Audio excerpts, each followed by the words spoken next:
अरे ओ माँ जी, आज पकौड़े खाने का बहुत मन है, जरा बना दीजिए तो।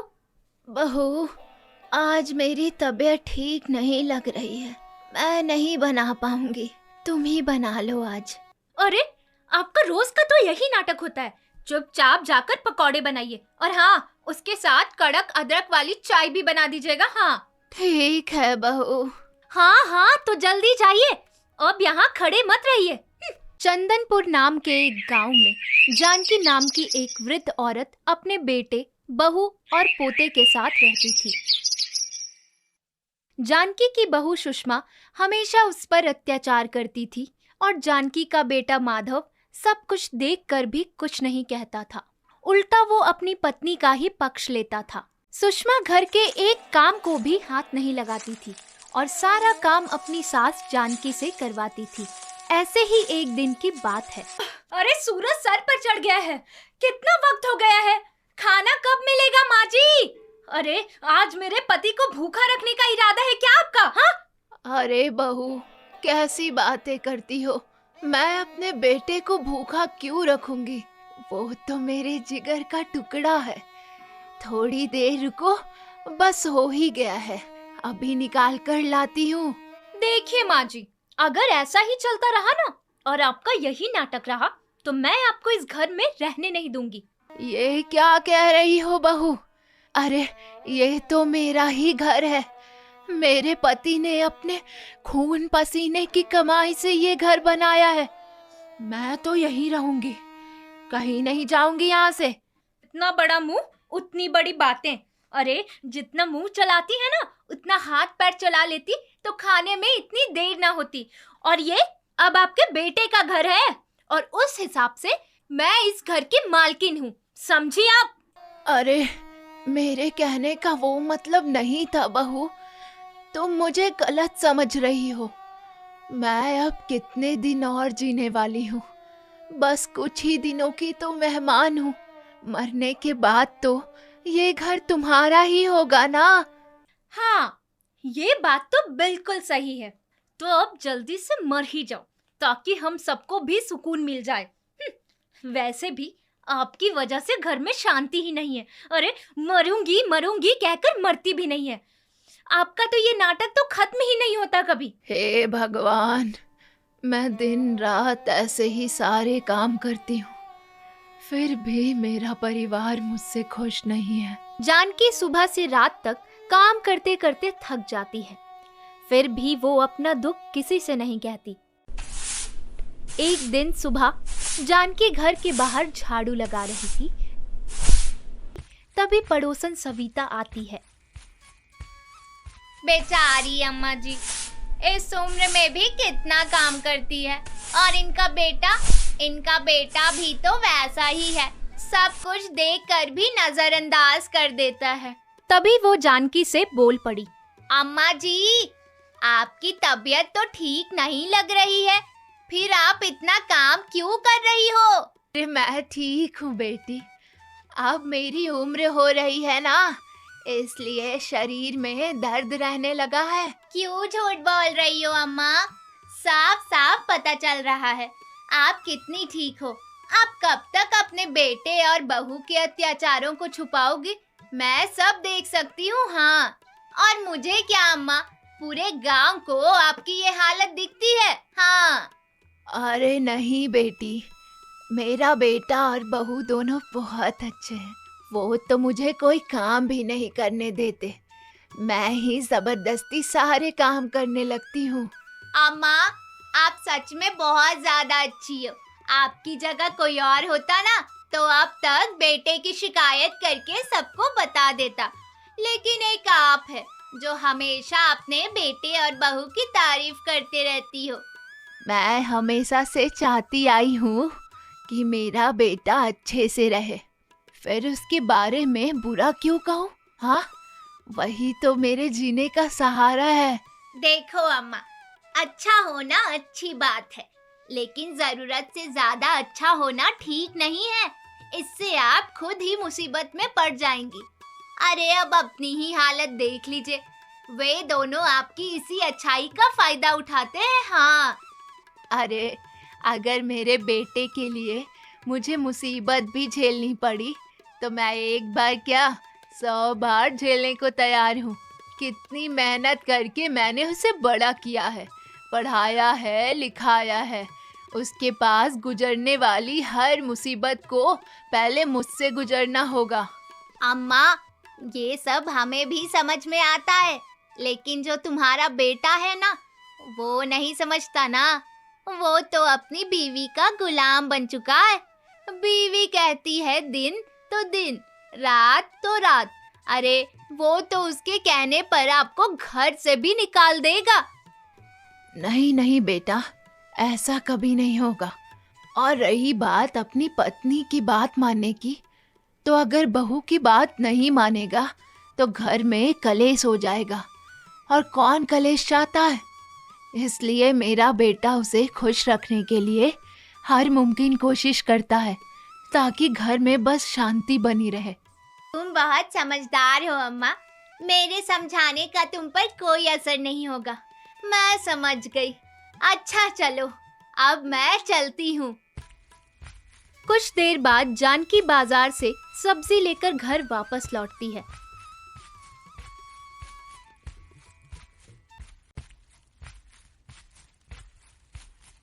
आ गई सासू माँ? इतनी देर कहाँ लगा दी? आखिर आप कर क्या रही थी इतनी देर तक? बताइए, कहाँ घूमने गई थी? अरे सारा गांव घूमने से तो फुर्सत ही नहीं है आपको। पूरा दिन बस इस जगह से उस जगह, उस जगह से इस जगह बस घूमते रहना है। हाँ। अरे नहीं नहीं बहू, कैसी बातें कर रही हो? मैं तो बस बाजार गई थी सब्जी लाने। सब्जी लेकर सीधे घर ही आई हूँ, कहीं और नहीं गई। चाहो तो गांव में किसी से पूछ लो। मतलब आप ये चाहती हैं कि मैं ये सवाल पूछकर सबकी नजर में बुरी बन जाऊं और आप महान? मेरा वो मतलब नहीं था बेटा, तुम मुझे गलत समझ रही हो। अरे मैं तो बस तुम्हें ये यकीन दिलाना चाहती थी कि मैं सिर्फ बाजार ही गई थी। अच्छा, तो क्या मैं बच्ची हूँ? मुझे समझ नहीं है। इतनी देर से गई थी आप और अब लौट रही हैं। मुझे क्या बेवकूफ समझा है? अरे नहीं नहीं बहू, तुम ये सब क्यों सोच रही हो?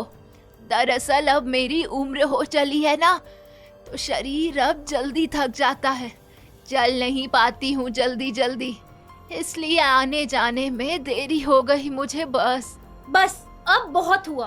अब आप मुझे ताना मार रही हैं। आने दो मेरे पति को। फिर देखना, आपको घर से बाहर नहीं निकाला ना तो मेरा नाम भी सुषमा नहीं। बस अब आप देखती जाओ। ये तुम क्या बोल रही हो बहू? दया करो मुझ पर, ऐसा मत करना बहू। इस बुढ़ापे में कहाँ जाऊंगी मैं? अरे अगर जगह नहीं मिले ना रहने को तो जाकर नदी में डूब जाइए। लेकिन हाँ, अब मैं आपको इस घर में नहीं रहने देने वाली हूँ। हाँ। उसके बाद सुषमा और माधव जानकी की सारी जमीन जायदाद हथियाने की साजिश करने लगे। एक सुबह सुषमा अपने दूर की बहन से मिलती है। बहन, मुझे तुमसे एक काम था। हाँ सुषमा, बोलो क्या काम है? बहन, मुझे मेरी सास की सारी जमीन जायदाद अपने नाम करवानी है। बस इतनी सी बात? अरे ये तो मैं तुरंत करवा दूंगी। मैं एक ऐसे वकील को जानती हूँ जो ऐसे काम करते हैं। अरे तुम चिंता मत करो, कुछ दिन में तुम्हारे कागजात तैयार हो जाएंगे। धन्यवाद बहन, मुझे पता था तुम मेरा काम जरूर कर दोगी। कागजात तैयार होने के बाद, ए जी, ये देखिए, बन गए हमारे कागजात। अब सब कुछ हमारे नाम पर है। अरे वाह, ये तो बड़ी खुशी की बात है। उसके बाद दोनों सुषमा और माधव मिलकर जानकी को घर से बाहर निकालने की योजना बनाने लगते हैं। जानकी का बेटा और बहू बहुत बुरे होते हैं, लेकिन उनका पोता बहुत अच्छा होता है। वो हमेशा जानकी के पास रहता था और उसकी तकलीफ को समझने की कोशिश करता था। वो सब कुछ समझता है, लेकिन माता पिता के सामने कुछ नहीं कह पाता। आपको बहुत तकलीफ होती है ना दादी? माँ आपसे दिन भर काम करवाती है। माँ बिल्कुल भी अच्छी नहीं है। माँ बहुत बुरी है दादी, बहुत बुरी। ऐसा नहीं बोलते हैं बेटा, माँ के बारे में कभी बुरा नहीं बोलना चाहिए। तेरी माँ तो तुझे बहुत प्यार करती है, हमेशा तेरे बारे में अच्छा ही सोचती है रे। तो आप भी तो पिताजी को बहुत प्यार करती हो ना दादी। लेकिन पिताजी तो आपको बिल्कुल भी प्यार नहीं करते। उल्टा डांटते हैं, आपसे काम करवाते हैं, आपकी कभी भी सेवा नहीं करते। तो क्या मैं माँ को डांट नहीं सकता? नहीं नहीं रामू, अगर तू कुछ कहेगा तो तेरी माँ तुझे बहुत मारेगी और मैं तुझे तकलीफ में नहीं देख सकती बेटा। इसी वजह से तो मैं कुछ नहीं कहता दादी, नहीं तो मैं जानता हूँ माँ आपके साथ कितनी बुरी तरह से पेश आती हैं, आपको कितनी तकलीफ देती हैं वो। देख बेटा, जो भी हो, तू अपनी माँ के साथ कभी बुरा बर्ताव मत करना। बुरा बर्ताव करना बिल्कुल अच्छा नहीं होता। अरे इससे माँ बाप को बहुत तकलीफ होती है। हमेशा मेरी इस बात को याद रखना मेरे बच्चे। आपके लिए तो मैं बुरा बर्ताव नहीं करता हूँ दादी, और आपके लिए मैं आपकी हर बात मानता हूँ। तू तो मेरा प्यारा बेटा है ना, इसीलिए तो मेरी सारी बातें मानता है। और अगर मैं इस घर से चली भी जाऊँ तब भी तू वैसे ही अच्छे से रहना, समझा? आप इस घर से चली जाएंगी? मतलब कहाँ जाएंगी? क्या पिताजी आपको घर से निकाल देंगे दादी? अगर ऐसा हुआ तो मैं ये बिल्कुल नहीं मानूंगा, बल्कि मैं भी आपके साथ इस घर से निकल जाऊंगा। हाँ। नहीं बेटा, तू ऐसा कभी नहीं करेगा। और पता नहीं बेटा, मुझे बस लगता है कि अब मुझे इस घर से जाना ही पड़ेगा। लेकिन तू चिंता मत कर, मैं कभी कभी तुझसे मिलने जरूर आऊंगी। देख बेटा, ये सब बाद में देखा जाएगा। अब तू जा, तेरी माँ तुझे बुला रही है। लेकिन दादी, मैं सच कह रहा हूँ, अगर आप इस घर से चली गयी तो मेरा मन बिल्कुल भी नहीं लगेगा इस घर में, इसलिए मैं भी आपके साथ जरूर जाऊंगा। अभी ये सब में समय है बेटा, तू ज्यादा ये सब मत सोच। जा, जल्दी अपनी माँ की बात सुन। जा, जल्दी जा। जी दादी। इधर सुषमा और माधव ने योजना बना दी थी और माधव सरपंच जी के पास गया और बोला, सरपंच जी, मैंने अपने परिवार की भलाई के लिए अपनी माँ को घर से निकालने का निर्णय लिया है। मेरी माँ का उस घर से जाना बहुत ही ज्यादा जरूरी है। क्या क्या तुम सोच समझ कर ये बातें कर रहे हो माधव? क्या तुम सच में ये करना चाहते हो? हाँ सरपंच जी, मैं बिल्कुल सोच समझ कर ये बातें कर रहा हूँ। अब मैं अपनी माँ को अपने घर में बिल्कुल नहीं रख सकता। मेरी बीवी उनसे बिल्कुल भी खुश नहीं है और मैं अपनी बीवी को दुखी नहीं कर सकता। क्या बात कर रहे हो माधव? तुम अपनी माँ को घर से निकालना चाहते हो? ये तो बहुत बड़ा अन्याय होगा उस बेचारी के साथ। तुम्हें ऐसा नहीं करना चाहिए माधव। और माँ हमारे साथ जो कर रही है वो क्या सही है सरपंच जी? कल रात माँ ने मेरे बेटे को अपने कमरे में ले जाकर मारने की कोशिश की। बताओ, क्या ये सही है? भला अपने ही पोते को कोई मारने की कोशिश कैसे कर सकता है, वो भी बस इसलिए क्योंकि मेरी बीवी ने उन्हें खाना देने में थोड़ी देर कर दी? क्या बात कर रहे हो माधव तुम? मुझे तो बिल्कुल भी यकीन नहीं हो रहा है। हाँ, मैं सच कह रहा हूँ सरपंच जी। भला कोई अपनी माँ के बारे में झूठ क्यों बोलेगा? माँ है वो मेरी, मैं जानता हूँ बहुत अच्छे से उन्हें, और मैं और मेरी पत्नी दोनों ने देखा है ये चीज होते हुए। अब मेरी बीवी इतनी डर चुकी है कि माँ के साथ उस घर में नहीं रह सकती है वो। क्या तुम्हारी माँ की मानसिक हालत ठीक नहीं है माधव? मैंने तो सुना है कि वो तुम्हारे बेटे से बहुत प्यार करती है, फिर उसे मारने की कोशिश कैसे कर सकती हैं? अरे सरपंच जी, पहले हम भी यही सोचते थे कि वो हम सबसे, अपने पोते से बहुत प्यार करती है, लेकिन भीतर ही भीतर माँ को मेरे बेटे से इतनी नफरत है कि वो उसे मारने के लिए तैयार हो गई। मुझे अंदाजा भी नहीं था कि माँ ऐसा करेंगी, लेकिन उन्होंने ऐसा कर दिया है। अरे रे, ऐसा तो नहीं करना चाहिए उन्हें। भला कोई अपने पोते को मारने की कोशिश कैसे कर सकता है? ठीक है, तो अब तुम लोग सचमुच अपनी माँ को घर से निकाल रहे हो, है ना? बिल्कुल सरपंच जी, हम उन्हें साथ रख कर करेंगे क्या? अब हम माँ को उस घर में बिल्कुल नहीं रख सकते। भगवान जाने कब वो फिर से किसी को नुकसान पहुंचा दे। उनके साथ रहना अब खतरे से खाली नहीं है सरपंच जी। अगर तुम लोग गवाह हो और माँ पर आरोप साबित भी हो गया है और तुम लोग माँ को घर में रखना भी नहीं चाहते हो, तो ठीक है, उन्हें घर छोड़ना ही होगा। पूरा गांव और मैं तुम्हारे साथ हूँ। यही तो हम चाहते थे सरपंच जी, और आपने जो फैसला किया है हम उसकी कद्र करते हैं। आपका बहुत बहुत धन्यवाद। लेकिन याद रखना, अगर कभी भी साबित हो गया कि माँ पर जो आरोप लगाया गया है वो झूठा है, तो तुम लोगों को सजा जरूर मिलेगी, समझ गए? हाँ, बिल्कुल ठीक है सरपंच जी, वैसा ही होगा। और आप चिंता मत कीजिए, वो नौबत कभी नहीं आएगी, क्योंकि हम झूठ नहीं बोल रहे हैं। अच्छा ठीक है सरपंच जी, तो अब मैं चलता हूँ। ठीक है, जाओ। फिर क्या था, जानकी के बेटे और बहू उसे घर से निकालने लगते हैं। बहू ऐसा मत कर, मत निकाल मुझे, मत निकाल मुझे इस घर से। इस उम्र में मैं कहाँ जाऊंगी भला। बेटा तू तो कुछ बोल कम से कम। मैं क्या बोलूं माँ, सुषमा जो कर रही है बिल्कुल सही कर रही है। और वैसे भी आपने मेरे बेटे को मारने की कोशिश की है। नहीं, मैंने ऐसा कुछ नहीं किया है बेटा, मेरा यकीन करो। अब तुम्हारी कोई बात नहीं सुननी है, चुपचाप से निकल जाओ यहाँ से, नहीं तो धक्के मारकर निकाल लेंगे हम। दोनों धक्के मारकर बेचारी जानकी को घर से निकाल देते हैं। लाचार बूढ़ी जानकी को जब कहीं आश्रय नहीं मिला तो वो सीधे जंगल चली गई और नदी के पास बैठे वो भूख से तड़पने लगी। तभी सरपंच जी का बेटा हर्ष जंगल में उसके पास जाता है। अरे अरे अम्मा, ये क्या हाल बना रखा है? उठिए उठिए, देखिए मैं आपके लिए खाना लेकर आया हूँ। अब खाना खाकर क्या होगा बेटा, अब तो जिंदगी ही जिंदगी जैसी नहीं रही, तो इस जीवन को जिंदा रखने का क्या मतलब है। अरे ऐसा मत कहिए अम्मा, खाना खाइए। अब जिंदा रहना तो होगा ही ना, ऐसे भूखे प्यासे रहेंगी तो शरीर बीमार हो जाएगा। मैं तो यही चाहती हूँ, अब ये जीवन मुझे नहीं चाहिए बेटा। अगर आत्महत्या पाप ना होता तो मैं आत्महत्या कर लेती। अब मैंने तो आपको हमेशा नेक और सीधा ही देखा है अम्मा, आज अचानक आपके ऊपर इतना बड़ा आरोप कैसे लग गया? जब माधव भैया ने ये बात बोली थी पिताजी को, तो मुझे तो यकीन ही नहीं हो रहा था। मुझे कुछ समझ में नहीं आ रहा है बेटा, मेरे साथ क्या हो रहा है ये सब, और क्यों हो रहा है। ये बताइए, क्या आपने वाकई वो किया है? क्या सच में आप अपने पोते को मारना चाहती थी? नहीं बेटा, आज तक मैंने दूसरे का कभी बुरा नहीं सोचा, तो फिर अपने पोते को नुकसान कैसे पहुंचा सकती हूँ बेटा, जरा खुद से सोचो। तो जब आप पर आरोप लगी तो आपने कुछ कहा क्यों नहीं? इतने लोगों के सामने मैं अपने बेटे को छोटा नहीं करना चाहती थी, आखिर वो मेरा बेटा है, मैं उसके भले के ही सोचती हूँ। लेकिन इसका ये मतलब तो नहीं कि आप घर छोड़कर जंगल आ जाएं?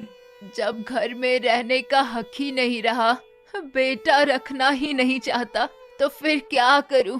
वहाँ रहने का कोई मतलब नहीं रहा अब। अम्मा आप चिंता मत करो, मैं इसका हल जरूर निकालूंगा, उनको सजा दिलवाऊंगा, चाहे जो भी हो जाए। मैं पिताजी से बात करूंगा। नहीं हर्ष बेटा, ऐसा मत करना, अगर ऐसा करना भी होता तो मैं पहले ही ऐसा कर देती, लेकिन मैं ये नहीं चाहती। अच्छा ठीक है, वो सब बाद में देखा जाएगा, पहले आप खाना खाइए, मैं आपके लिए यहीं एक झोपड़ी बनवा दूंगा। अगले दिन जानकी का पोता रामू सरपंच जी के पास पहुंचा। सरपंच जी, मैं अपनी दादी को वापस लाना चाहता हूँ। मेरी दादी ने कोई गलत काम नहीं किया है, वो बहुत ही ज्यादा अच्छी है। अब देखो बेटा, ये मैं जानता हूँ कि तुम्हारी दादी बिल्कुल निर्दोष है। तभी हमें पता चलता है कि बीते दिन हर्ष ने अपने पिता को सब बता दिया होता है। तो आप कुछ करते क्यों नहीं हैं? बेटा, तुम्हारी दादी के खिलाफ जो आरोप लगे हैं उन्हें हटाने के लिए सबूत चाहिए। मेरे माता पिता ने कहा था कि मेरी दादी मुझे मारने की कोशिश की थी, लेकिन मैं खुद कह रहा हूँ ऐसा कुछ नहीं हुआ, मेरी दादी ने ऐसा कुछ भी नहीं किया। अगर तुम सबूत दे पाओगे तो जरूर अपनी दादी को वापस ले आ सकोगे, लेकिन याद रखना, इन सब में तुम्हारे माता पिता को सजा जरूर मिलेगी। मेरे माँ पिता जी को दीजिए सजा, मुझे ऐसे माता पिता की जरूरत नहीं है जो अपनी माँ का ख्याल नहीं रख सकते। ऐसे लोग अपने बेटे का भी क्या ध्यान रखेंगे। हाँ ठीक है, अभी तुमने सबूत दे दिए हैं तो मैं न्याय जरूर करूँगा। कल ही इसका फैसला होगा और तुम्हारे माता पिता को सजा मिलेगी और तुम्हारी दादी घर वापस आएंगी।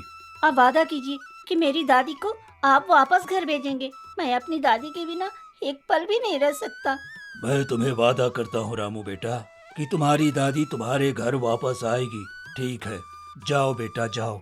कुछ दिनों के बाद सरपंच जी ने सबको बुलाया। माधव सभा में आया तो पूछने लगा, क्या हुआ सरपंच जी, आज फिर से सभी को क्यों बुलाया गया है? कहीं माँ ने फिर कुछ कर दिया क्या? देखो, मैं पहले ही कह देता हूँ, मैं उनकी किसी भी हरकत की जिम्मेदारी नहीं लूंगा। कैसे लोगे तुम तो अपनी माँ की जिम्मेदारी नहीं उठा पा रहे हो, तो उनकी हरकतों की जिम्मेदारी कैसे लोगे? उनकी काम की जिम्मेदारी कैसे लोगे? अरे तुम जैसा बेटा होने से तो अच्छा है बेटा का न होना। मतलब आखिर आप कहना क्या चाहते हैं सरपंच जी? मतलब बिल्कुल साफ है माधव, तुम्हारे खिलाफ सबूत मिल चुके हैं, और जो तुम और तुम्हारी पत्नी ने मिलकर अपनी माँ को झूठे आरोप में घर से निकाला है ना, उसका सच सामने आ गया है। आप ये क्या कह रहे हैं? सरपंच जी, हमने तो आपको सबूत दिए थे। मेरी माँ ने मेरे बेटे को मारने की कोशिश की थी।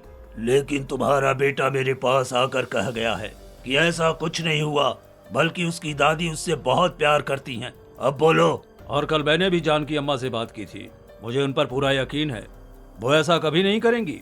वो तो बच्चा है मालिक, पता नहीं क्या कुछ बोल दिया और आप मान बैठे। क्या आप उस पर विश्वास करके न्याय करेंगे या उसके माता पिता की बातों पर?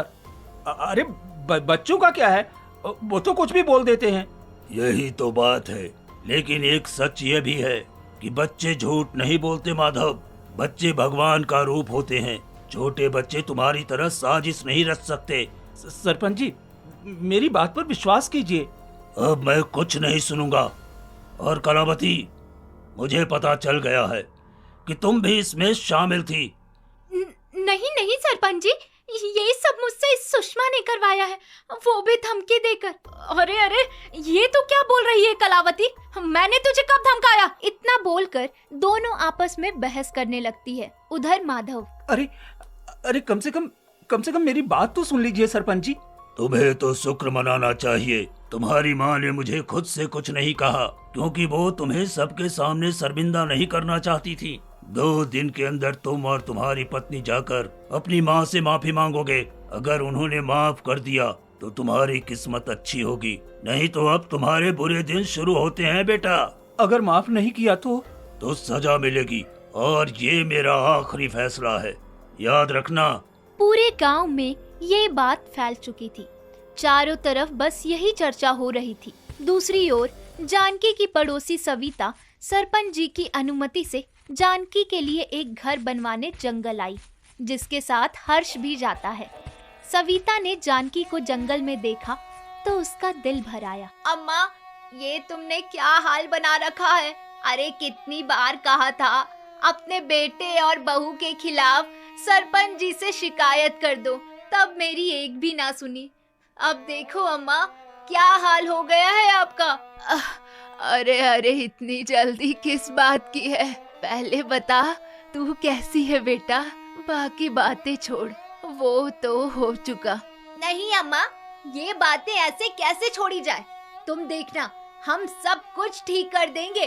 सरपंच जी ने वादा किया है, वो तुम्हें फिर से घर वापस लाएंगे, जरूर लाएंगे। मैं अब उस घर में नहीं लौटूंगी। मुझे यहाँ बहुत शांति मिलती है, वहाँ अब सुकून नहीं बचा। वहाँ भी अब कोई परेशानी नहीं होगी अम्मा। इस बार सरपंच जी सब बदल देंगे।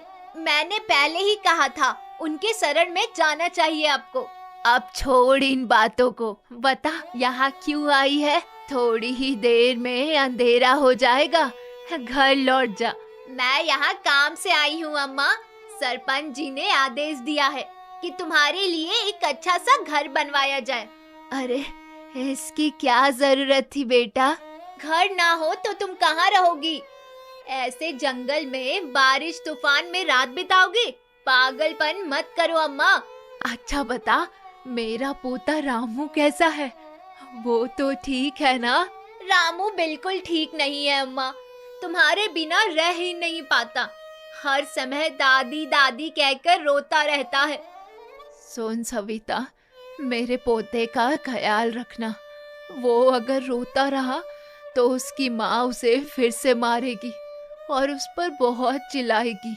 अब तुम चिंता मत करो, इस बार उन्हें वो मौका नहीं मिलेगा। सरपंच जी ने सब बदल दिया है, बहुत जल्द वो तुमसे माफी मांगने आएंगे। क्या क्या मतलब है तुम्हारा? बस तुम देखती जाओ अम्मा। अगले दिन माधव और सुषमा सरपंच जी के आदेश पर खुद को सजा से बचाने के लिए जानकी के पास आए। उन दोनों को अपनी गलती का अब भी कोई एहसास नहीं था। माँ, हम आपसे माफी मांगने आए हैं, हमें माफ कर दो। इतनी सुबह जंगल में क्या कर रहे हो? मेरा कोई घर है क्या? जो कुछ था सब तो तुमने अपने नाम कर लिया और अब यहाँ माफी मांगने आए हो। देखो माँ, अगर तुम मर जाती ना तो सब कुछ अपने आप ही हमारे नाम हो जाता। हाँ, ये तो सही कहा तुमने, लेकिन अब मैं उस घर में नहीं जाऊंगी, चाहे जो हो जाए। अरे तुम मत आओ, किसने कहा है तुम्हें आने के लिए? लेकिन इतना कह दो कि तुमने हमें माफ कर दिया है। नहीं, मैं तुम्हें कभी माफ नहीं करूंगी। जीवन भर मेरे पैरों में पड़े रहोगे तब भी नहीं। अरे तुमने अपनी माँ का दिल दुखाया है। अरे माँ, मेरी बात सुनो ना, माफ कर दो ना, नहीं तो सरपंच जी बेफालतू में हम सबको सजा दे देंगे। छी, शर्म नहीं आती? सजा के डर से माफी मांगने आए हो? अरे फालतू की बात ना करो, समय नहीं है हमारे पास। बस कह दो माफ कर दिया, बस इतना ही तो सुनना है। अरे क्या दर्द दे दिया, कुछ भी तो नहीं किया, फिर भी इतना पता नहीं क्यों परेशान हो।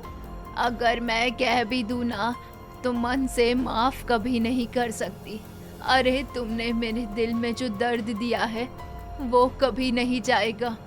अरे ये बुढ़िया कितनी नौटंकी है, मरती भी नहीं है ये तो। हमें कुछ समझ में नहीं आ रहा है, क्या कहना चाहती हो? क्या समझ में नहीं आया? क्या तुम बच्चे थे? अरे मैंने तुम्हारा क्या बिगाड़ा था? घर का सारा काम चुपचाप करती थी, फिर भी तुमने मुझे सताया। अब चले जाओ यहाँ से, चले जाओ। माँ, तुम ये बहुत गलत कर रही हो, याद रखना। अरे छोड़िए जी, हमें इनकी माफी की कोई जरूरत नहीं है। जानकी ने उन्हें माफ नहीं किया और वे दोनों अपने घर वापस आ गए। माँ पिताजी, क्या हुआ? दादी से माफी मांगने गए थे ना? जरूर दादी ने माफ कर दिया है ना? हाँ, तेरी दादी ने हमें माफ नहीं किया और कहा कि वो हमें कभी माफ नहीं करेंगी। अब आप माफी की उम्मीद कैसे कर सकते हो? क्या आप दोनों सच में माफी मांगने लायक हो? अरे ये क्या कह रहा है तू मेरी ही औलाद है ना। मैं सिर्फ सच बोल रहा हूँ। देखो, आप और माँ दोनों ने मिलकर मुझे कितना प्यार से पाला है। अगर मैं भी बड़ा होकर आपके साथ जुल्म करूँ तो आपको अच्छा लगेगा क्या? क्यों जुल्म करेगा तू? हाँ, क्या हमने तुझे तकलीफ सहकर बड़ा नहीं किया? खुद भूख प्यास सहकर तुझे खिलाया है। तो क्या बचपन में आपकी माँ ने भी आपको ऐसे नहीं पाला? क्या उन्होंने भी खुद भूखे रहकर आपको नहीं खिलाया? फिर भी आपने माँ पर जुल्म किया। चुप कर जा, नहीं तो 2 थप्पड़ लगाऊंगी। लेकिन उधर माधव समझ चुका था। हाँ, मैंने कभी इस नजरिए से सोचा ही नहीं। सच कह रहा है रामू तू। माँ ने मेरे लिए बहुत कष्ट झेला है, अकेले हाथों से मुझे बड़ा किया, खुद भूखी रहकर मुझे खिलाया। मैं माँ को जरूर वापस लाऊंगा। मैंने अपनी माँ के साथ बहुत बड़ा अन्याय किया है, लेकिन मैं अपनी गलतियाँ सुधारूंगा। अब तो समझ में आया ना कि आपकी माँ को कितनी चोट पहुँची होगी। देखते हैं अब आपकी माँ आपको माफ करती हैं या नहीं, लेकिन मुझे नहीं लगता वो कभी माफ करेंगी। अब आपको अपने पापों का प्रायश्चित कैसे करना है वो देख लीजिए। हाँ, मैंने माँ के साथ जो अन्याय किया उसका प्रायश्चित शायद मैं कभी नहीं कर पाऊंगा, लेकिन मैं जाऊंगा, उनको लेने और लेकर आऊंगा। अब जो भी हो, लेकिन मैं भी आपके साथ नहीं रहूंगा, मैं अपनी दादी के साथ रहूंगा। आखिरकार रामू की बातों से माधव और सुषमा को अपनी गलती का एहसास होता है। उनकी आंखें खुल जाती हैं। उन्होंने जो अन्याय किया उसका पछतावा उन्हें होने लगता है। माधव सरपंच जी के पास जाता है। क्या हुआ माधव, तुम अपनी माँ से माफी मांगने गए थे, क्या उन्होंने माफ किया? नहीं सरपंच जी, मेरी माँ ने हमें माफ नहीं किया और शायद कभी करेंगी भी नहीं। और जो पाप हमने किया है उसका प्रायश्चित शायद कभी हो भी नहीं सकेगा। हाँ, तो कुल मिलाकर अब तुम्हें समझ में आया कि तुमने क्या गलत किया है। अब बताओ, क्या तुम्हें सजा मिलनी चाहिए? हाँ, हमने गलती की है सरपंच जी, माँ ने माफ नहीं किया। अब आप जो सजा देंगे हम उसे स्वीकार करेंगे। हाँ तो ठीक है, मेरा फैसला ये है कि क्योंकि कलावती भी इसमें शामिल थी तो उसे हमेशा के लिए गांव छोड़कर जाना होगा और तुम्हारी माँ को तुम्हारे घर वापस लाया जाएगा और सारी संपत्ति उनके नाम पर होगी। तुम्हारी पत्नी सुषमा को घर के सारे काम करने होंगे और रोज वही जंगल से नदी का पानी लाकर तुम्हारी माँ के पैर धोने होंगे जब तक तुम्हारी माँ उसे माफ नहीं कर देती, और तुम्हें रोज उसी जंगल के पेड़ से उनके लिए फल तोड़ कर लाने होंगे ताकि तुम दोनों को उनकी मेहनत का एहसास हो। समझ गए? हाँ ठीक है सरपंच जी, ऐसा ही होगा। और आज से तुम अपनी माँ के खिलाफ एक भी शब्द नहीं कहोगे। तुम्हें इस गांव में मेहनत मजदूरी करनी होगी। जी सरपंच जी, मैं तैयार हूँ। इससे भी बड़ी सजा मंजूर है मुझे। आप चाहे तो दे सकते हैं। मैंने जो पाप किया है उसके सामने तो ये कुछ भी नहीं है। हाँ, क्योंकि तुम्हें अपनी गलती का एहसास हुआ है और तुम पछता रहे हो। ये पछतावा ही तुम्हारी सबसे बड़ी सजा है। आपने जो कहा वो सब कुछ होगा। बस मेरी माँ को फिर से वापस लाया जाए। मैं नहीं चाहता कि मेरी माँ जंगल में रहे। हाँ ठीक है, चिंता मत करो, ऐसा ही होगा। फिर सरपंच जी और सब मिलकर जानकी को जंगल से घर वापस लाते हैं। उनके दुख के दिन खत्म हो जाते हैं। अम्मा, हमें माफ कर दीजिए ना। हमने आपके साथ गलत किया, लेकिन अब हमें हमारी गलती का एहसास है और हम अपनी सजा भी पूरी करेंगे। यही आपका घर है जानकी बहन। सारी जमीन जायदाद आपकी ही है। आपके बेटे ने जो किया था वो सब नकली कागज पर था। सरपंच जी, मेरे बेटे की हरकतों पर आप कुछ मत कहिए। अरे अब तो शर्म आती है ये सब सोचकर। शायद मैं अपने बेटे को इंसान नहीं बना सकी। मेरे ही परवरिश में कुछ कमी रह गई होगी, तभी तो वो ऐसा बन गया। अच्छा, अब ये सब बातें रहने दो। अब आपके जीवन में कोई दुख नहीं रहेगा। अब आप अपने घर में रानी की तरह रहेंगी। लेकिन मैं तो चाहती हूँ कि मेरा पूरा परिवार सच्चे दिल से मुझे अपनाए, मेरा बेटा बहू दोनों। अरे बिल्कुल जरूर अपनाएंगे, लेकिन जब तक वो अपने किए का प्रायश्चित नहीं करते तब तक आपको इसी तरह से रहना होगा। ठीक है सरपंच जी, मैं आपके आदेश की प्रतीक्षा करूंगी। अगर कभी कोई परेशानी हो बहन तो सबसे पहले मुझे बताना। मैं हमेशा आपके साथ रहूंगा। जरूर सरपंच जी, अगर आप नहीं होते तो मैं उस जंगल के घर में भी जी नहीं पाती। अच्छे लोगों के साथ हमेशा अच्छा ही होता है ना? ये तो आप भी जानती हो। सत्य की हमेशा जीत होती है। झूठ थोड़ी देर के लिए जीत सकता है, लेकिन अंत में जीत तो सच की ही होती है। कुछ समय बाद सरपंच जी ने माधव और सुषमा को उनकी सजा से मुक्त कर दिया। अब जानकी का परिवार पूरा हो गया और जानकी अपने बेटे, बहू और पोता रामू के साथ हंसी खुशी रहने लगी। इसी के साथ हमारी ये प्रेरणादायक कहानी खत्म होती है।